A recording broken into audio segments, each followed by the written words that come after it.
Here we are with another visit in the Cosmic Salon. I have a very special guest this evening that Patrick Newland was able to bring into the salon. And today I spent a wonderful deep dive into this person's apparent life in the outer world.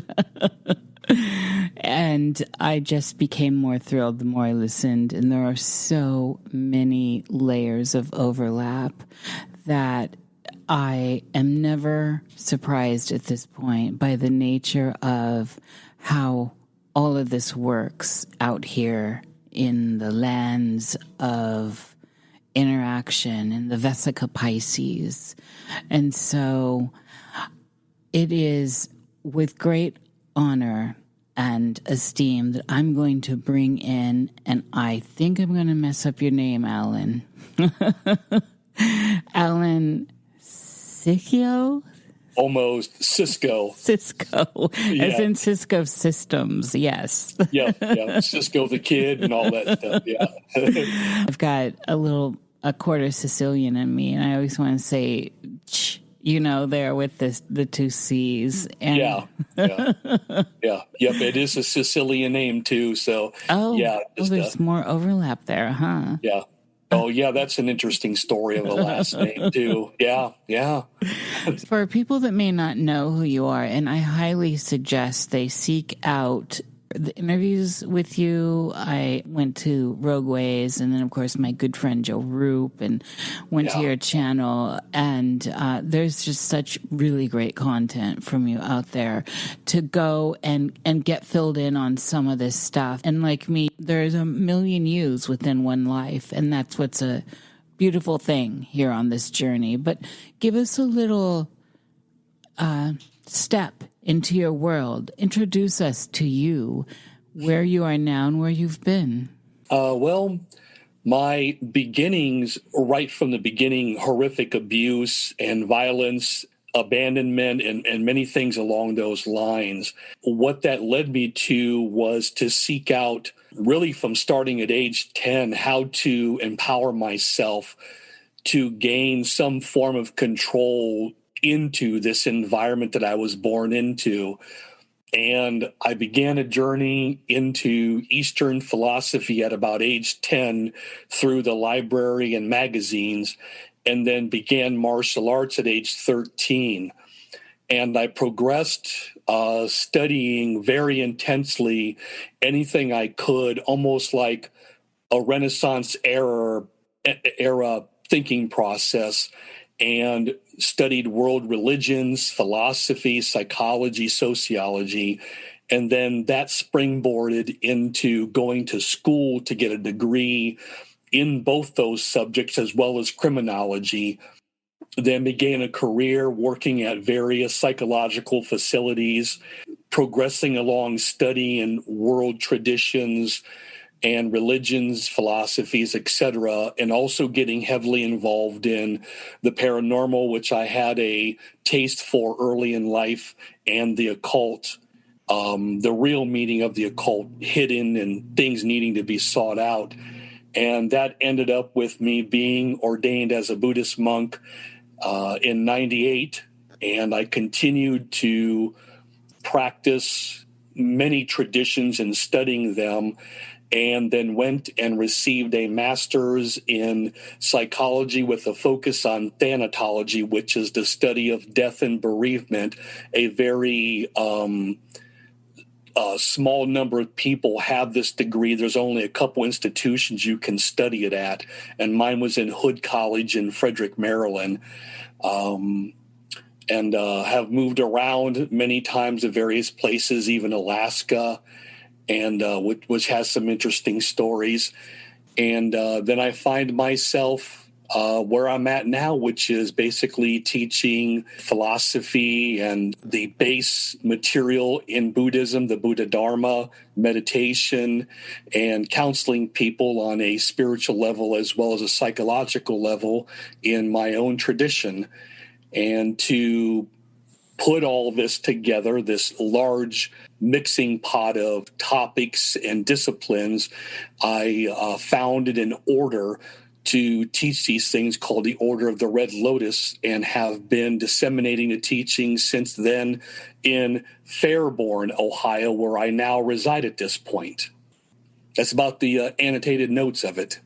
That's wonderful. I'm really intrigued by the Order of the Red Lotus. And having listened to you speak earlier, I know a little bit about your process into, I guess, coming into that. The idea of praxis through martial arts. And one of the things when I'm looking into these ideas, everything to me is an idea. So I say idea a lot because I don't allow really a lot of solidity to take me down. I like the effervescence, and ideas gives me this, is the inner aspect of martial arts. And I've noticed this shift in the outer world towards the outer aspect, the fighting aspect of martial arts with the MMA and all this. And I wanted to there's so much I want to speak with you here about, but I wanted to get your idea on how a lot of this deeper inner work has been stripped away from some of the martial arts that we see now that are popular in pop culture.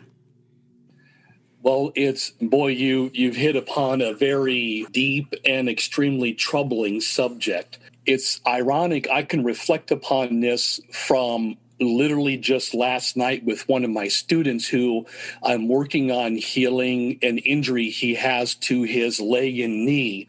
And as I'm working on him and I'm explaining the meridians, the pressure points, the herbal tinctures that I grind up and make and create over years and periods and herbs and such, he's reflecting upon the fact of, why isn't this stuff taught like this? Why is it always fight, fight, fight, fight? You don't hear about using pressure points to heal, using stretching to heal, using bone setting to heal, and herbs and tinctures and a whole philosophical tradition. And I reflect upon the quote by a martial arts researcher, Robert Smith, where he says, a lot of people in the West want to teach Tai Chi, but they don't want to learn it.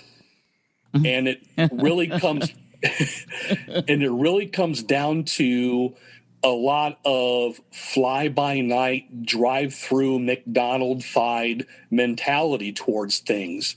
Banging someone over the head with a club or 4 clubs with your arms and legs is easily digestible by the large extent of the populace. But when you tell somebody a tradition as well, you can study for 10 years to really get warmed up until you get into the more extensive, in-depth alchemic processes of the arts, where you're changing not only your body and mind, but your spirit as well, and unifying those things.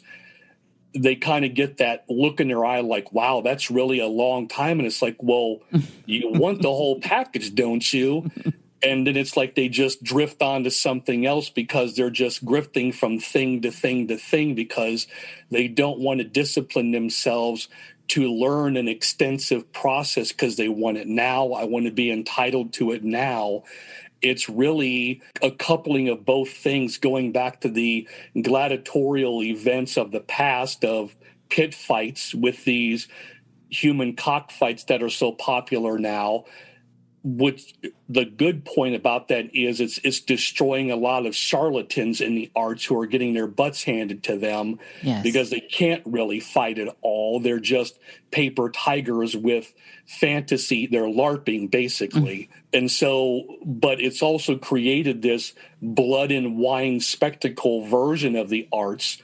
And people don't want to just do a discipline long term. And there's too many teachers who haven't themselves learned the tradition. They just learned a lot of fighting techniques.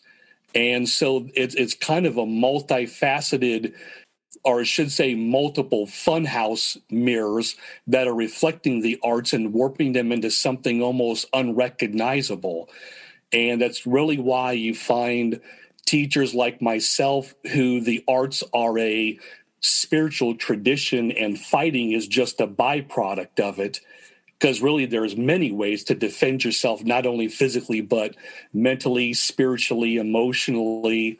You find people like us are just kind of off in the crooks of the forest somewhere, as opposed to with these giant studios bringing in masses of students, and it just isn't a good combination, unfortunately. So hopefully that answers the question.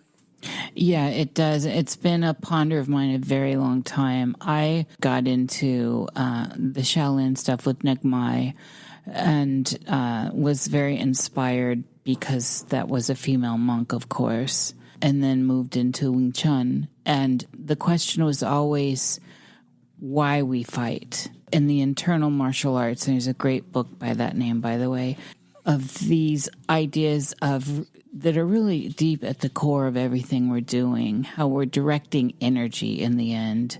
And the fighting is actually, as you said, a side note, and it's multi-layered. And so one of the things that seems so interesting in the times we're in, especially when we start looking into time shifts, which we're going to get into, is how density of matter and how this separation from, say, the psychic realms or the spiritual realms, these other realms from the physical realm that seems to be holding people down in a way, although, as you know, we participate in our own prison. We create our own prison. So the density is something we sign up for.